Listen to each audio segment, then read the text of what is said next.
Okay வணக்கம் uncle. Okay இன்றைக்கி என்ன ஸ்பெஷல் டே உங்களுக்கு? பிறந்த நாள். ஓகே எத்தனையாவது பர்த்டே? 67வது. ஓகே நான் ஃபர்ஸ்ட் ஆஃப் ஆல் விஷ் பண்ணுறேன். Wish happy birthday and God bless you. நீங்கள் லைஃப் லாங் ஹாப்பியாக இருக்கணும்னு சொல்லி. ஓகே நான் வந்து சர்ப்ரைஸாக நிறைய கிஃப்ட் கொண்டு வந்திருக்கிறேன். அது எல்லாத்தையும் வேண்டுறதுக்கு முன்னுக்கு சும்மா கெஸ் பண்ணி சொல்லுங்கள் பாப்போம், யார் உங்களுக்கு கொடுத்து விட்டுருப்பாங்க? அவர்கிட்ட பேர் என்ன? சுவேந்தர். சுதர்சனா? அவங்க இல்லையே. வேற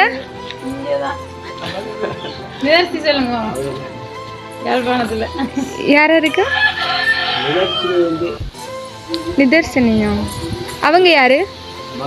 மகளா? இல்லையே. ஓகே நாங்க